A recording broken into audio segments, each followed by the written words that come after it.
Thank you, sir, Honorable Chairperson, dear friends. After this heavy, sophisticated work, we talk about low-cost, frugal innovation. And we will shift our gears and come down, which will appeal to the large masses of the society. So I will ask before starting, since independence of about 65 years of independence of India, what has India done well in? Then everyone will say, well, India has done well in IT. I ask further. Then people say, well, India has done well in mobile technology. And then they stop. I ask further, what has India done well in? Then they say, well, India has done well in cricket, in Bollywood.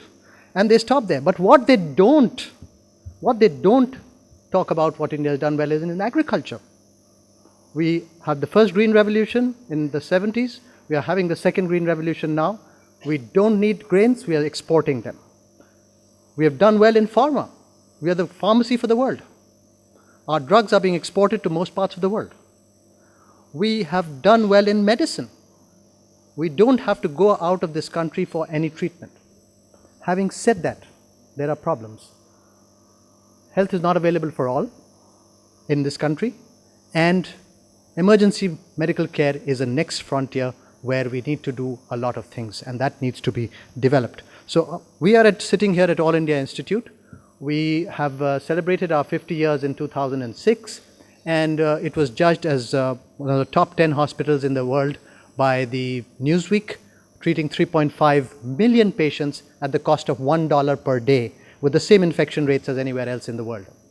So this is where we are, and how I will talk about is how frugal innovations have to happen and are necessary for our country, and how we are genetically blessed who live frugally to think frugally. And that is a great combination with France, where frugal thinking and frugal mindset of ours and high technology from yours could be combined to get good results. So in India, we have problems, and we wait a lot, and we have a lot of patience. We solve those problems once we reach a critical mass. But we solve them elegantly. Some of them are very elegant, very frugally. And I will talk about them. We have problems, yes, we have bad roads, we have bad air, we have bad health indices, you name it, we have it. But Indians have a great ability to ignore these problems. Indian healthcare today expenditure is very low compared to low middle income countries. It's 0.9% of the GDP is spent on healthcare, which was supposed to be raised in the 12th plan to about 3%, but that did not happen. It's just gone up to 1.2% of the GDP, and the government should think of increasing that little bit. The government is not clear about its role, whether it's the role of a provider or it is the role of a payer. And the Indian Medtech industry has been there for a long time, but it's largely been perceived as low tech, developing really class 1 or class 2 devices, and not aortic valve implants or class 3 devices, although there have been some successes in stents and some intraocular lens implants, very low cost, developed in India, being exported to other countries of the world. So everyone compares India's healthcare indices with the US all the time. I said, let's go to the other side of the world and compare it with Japan.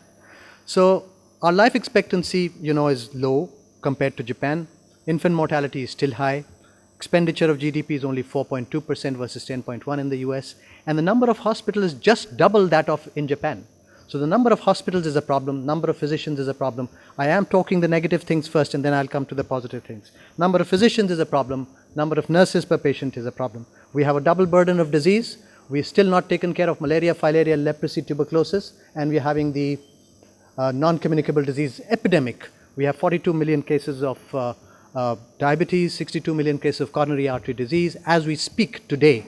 So we have to solve them, and if we have lots of paradoxes in healthcare.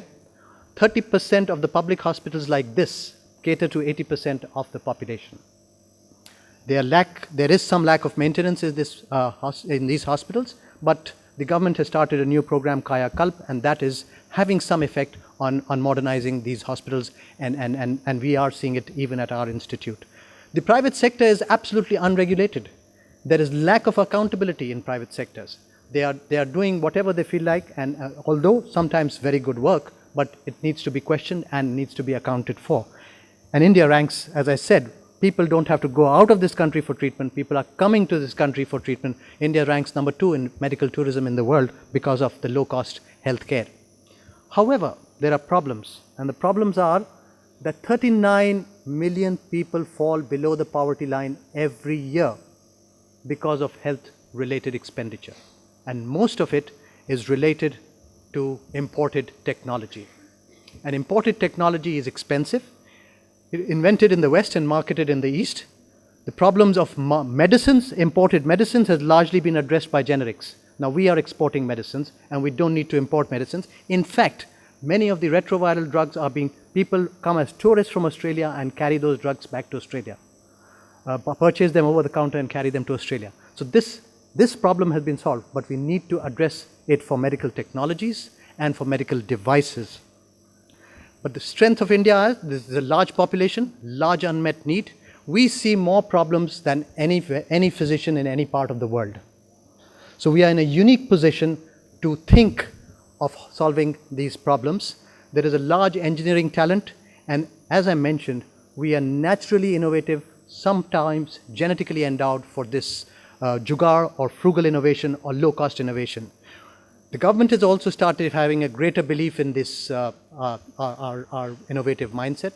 They have started a National Innovation Council, which is heavily funded, and that is also supporting. The CII, the FICCI, the Confederation of Indian Industry, and the Federation of Indian Chambers of Commerce is also working with IITs and now with medical institutes to foster innovation and ultimately export some of these technologies.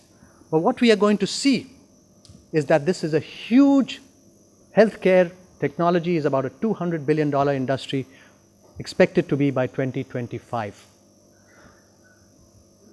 Now, we wait. The problems are there, but we wait, and we wait a lot.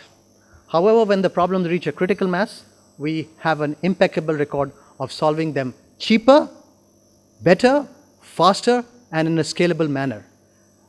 I'll give you some examples of what our frugal innovations have happened in our country, not in healthcare, but in everything. India's struggle for independence, absolutely frugal, low cost. We had our independence, which was copied by South Africa, copied by other countries, low cost, no expenditure. Food grain crisis, I talked about the Green Revolution. The space mission, Mangalyaan, Mars, are absolutely low cost. The polio eradication program in the country. The banking system is resilient, again low cost compared to any multinational bank or any imported bank. The government schemes, the National Rural Health Foundation, the Universal Health Coverage Program, which the government is talking about, low cost. Bollywood, we talked about it, low cost. Compare it to any movie in the Hollywood, it's 1/100th the cost. Generic drugs. Now, can we think of generic medical devices, generic medical diagnostics, thought in India, made in India? And that is what the mission is, and what is the frugal innovation, and the world has started realizing it. In fact, in the 1980s, most of the ideas were from the West. Manufacturing was done in the West. It was sold in the East. 1990s onwards, we saw export-led innovation, where the ideas were from the West, manufacturing was done in countries like China in the East, and then sold in the West. 2000 and onwards, we have examples of ideas from India, ideas from China, manufacturing in India, manufacturing in China, sold in that country. And 2010 onwards, we find that the West has started realizing that this talent is there. So the ideas are from the West as well as from the East, manufacturing together, and that's why the Indo-French, and deploying it in India as well as in France. And maybe 2020 onwards, we'll have more bulbs in emerging economies because the larger population, larger brains, larger number of people. So there is the philosophy of innovation in India has been really more for less for more. So you have to get value for money. That goes without saying. The average Indian middle class is extremely price sensitive and needs a low-cost solutions for the problems. We've heard about excellent technologies, a 30,000 euro valve transplant. It's excellent technology. I congratulate Dr. Kribrea for it, but can India afford it? Should India afford it? So we need to look at that. There has to be a balance between the Edisonian innovation versus Gandhian innovation. Edisonian innovation clearly says, anything that won't sell, I don't want to invent. It's the sale is proof of utility and utility is success. Gandhian innovation says, earth provides enough to satisfy every man's need, but not every man's greed. So we have the paradigm of innovation in India has to be affordability, availability, and accessibility. And we have to have social inclusion, offering comparative opportunities for equity, and that is most important. Serving the underserved and not, we have to focus on people and not just shareholder wealth and profits. So we have to focus on the people, and the people are needing innovation. I'll give you two examples of our genetically endowed mindset. This is a photograph just taken outside my house and on the crossroad there. This gentleman on the left saw the need that people come to throw grain to give to birds, because it is religious that you give grain to the birds, and that this gentleman realized that there is an opportunity to give those grains. So he started selling those grains there. People buy it there. Now they don't get it from their home. They buy it there and throw it there.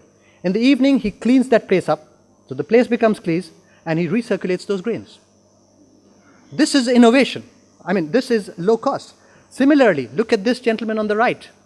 When Starbucks opened their first store in Bombay, there was a huge queue of people wanting to go to have that American coffee. This gentleman realized you can have masala chai. People are waiting to have. He started selling that tea in the queue. People purchased tea for him before going into that coffee store. So once the line became less, obviously it is a jugaad innovation. It is not sustainable, but it was low cost. And it was, so that is the mindset we have, and we need to utilize that. Look at this. Cost of the Mangalyaan, 18 cents per mile. Cost of the Gravity movie made by Hollywood, $1,600,000 per minute. So just look at that. So frugal innovation, we need to realize, is not cheap. It is low cost yet high quality, and that is what we are looking at. Frugal, low cost, high quality with application to large mass. The bad news is, again, the critical mass is fast approaching, but the good news is there have been innovations in the last 8 to 10 years in India, and 6 of them have been in healthcare. The GE ECG machine, the 1298 ambulance service in Bombay, excellent service. Arvind Eye Hospitals and their assembly line of surgery, their intraocular lens implant, which is being exported to many countries in the world. The Swachh water filter by Tata, using rice husk to filter water. The Narayan Hridayalaya, which have taken a cue from our All India Institute cardiac surgery program, and the same cost and subsidizing the cardiac surgery by the payment can be made up to 90 days later after surgery has been done. And Jaipur Prosthetics, we know about this, and we have some pacemakers, again, invented with the chip being marketed from countries from South Africa and being manufactured in Bangalore, and we've seen these examples. Look at the generic drugs. In 2000, the antiretroviral drugs, triple therapy, cost of 1 year was $10,439 by the originator. The generic drug came, and in March 2001, Cipla marketed it 1 year treatment for $350. 1 year. And by 5 years' time, the 1 year treatment was $132, and the originator also came down to $500 from $10,000. 3 year treatment. We missed the AIDS epidemic only because of this. So, after 2 decades, we have now a very decisive government, and the government is supporting innovation. It is talking of Make in India. There is support for Digital India. There is support for Startup India. There are people are breaking down the walls between engineers, designers, doctors, and the medical leaders are all talking. And we have started a program, the School of International Biodesign, where the pieces of the puzzle have fallen together. We have talent, we have capital, competitive, problem, opportunity, and the customers as well as the funding. So we have set this program in 2008, and we are collaborating with Stanford University and with Singapore, QUT, Australia, with the FAU in Germany, and we'd like to have one of these dots, and with Japan, Osaka University and Tottori University, and we'll have one of these dots in France, maybe after this meeting. So in these 8 years, we have developed 30 medical devices with 45 provisional patents, 5 PCT applications. One device is in the Indian market. One device has got US FDA approval. It's being used in US hospitals now. We have started collaboration with several countries. We've started a new journal called British Medical Journal Innovations, and it is run out of this institute. We do a medical technology summit every day, and our philosophy is Gandhi, which is an acronym: Global, Affordable, Need-Driven Healthcare Innovation. That is what we need to do. And these are examples of some of the frugal innovations. First one on the top is the fecal incontinence device, which is a simple sheath-based nitinol self-expanding device, goes below the dentate line on the rectum. It is like a catheter for the stool. Nothing exists in the world other than diapers. This has got US FDA approval, and it has been tested at All India Institute, first in man study done at All India Institute, and it has been developed out of this institute along with engineers from IIT. This is a neonatal resuscitation device for the primary health centers, for the ASHA workers. It is a foot pedal device which ensures that you can pedal with the foot, and this has been funded by the Bill and Melinda Gates Foundation and is fully developed and is undergoing now clinical testing. And first in man approval is being sought because we can do patients who are already on ventilator, we dehook them and use this device and test it and then put it back. So we are able to get the ethics approval by these methods. The intraosseous needle, which is a simple needle for giving fluid in shock patients. And this is developed, it's a mechanical device. Earlier products that are available are rechargeable and battery operated and expensive devices, single use. This is the device which is mechanical, exactly like the one that a carpenter uses to drill a hole with a bow. The same principle is used in this, and we are able to drill a hole in. This has undergone cadaveric testing at All India Institute, found safety, found efficacy, and we've got ethical approval for first in man for 10 patients to be done at our emergency, and we are looking at that.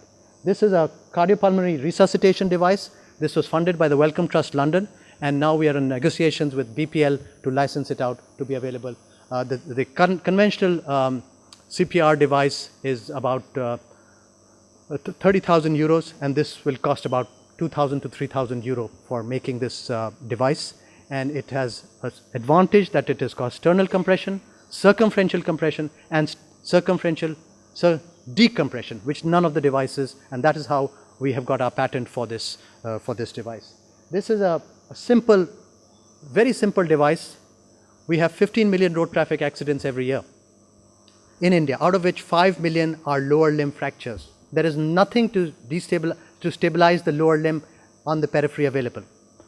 We have the Thomas's knee splint, and we have the other metallic splints which the ambulance will give for half an hour and want it back, and when you take to the hospital they want it back again. You put it on and put it off again. You take the patient for a CT scan, you take it off. For an X-ray you take it off. For an operation then again you take it off. This is a simple cardboard splint coated with a special plastic, costs 70 rupees, 1 euro or 2 euros is the cost of this splint, and this is now being marketed in 3 states in India by HLL, and it was featured in the New England Journal of Medicine also as an innovation. So what do we see the future of medtech in India? There is going to be an explosion of wearables, and there are a lot happening. We have home health, Practo, Dawai, and all these programs have started. Much of them are IT based. We need mechanical and electronic solutions, less of IT based solutions, but if IT based solutions can solve the visits and the doctor-nurse ratio problem, we are all for it. Now, the time is ripe for investing in India, and large number of multinationals, in fact, have over 10 medical device companies have at least $1 billion parked outside of the US, and they're willing to support these kind of young innovators, and the future is ripe for them. So, radical changes in the health system are happening everywhere in the world, and it is important that cost has to be cut. Obamacare is talking of cutting costs. NHS is talking of cutting costs. I do not know about the French system, but I'm sure they would be talking of cost effectiveness and wanting to have low cost solutions. So in India, the show starts in 2025 for medical technology innovation. But I believe there's one leader of a global medtech company has said, but the tickets are being sold now. So as a nation, for our nation to succeed, we need to start preparing for medtech innovation, and no time better than now. Thank you so much. This is our journal.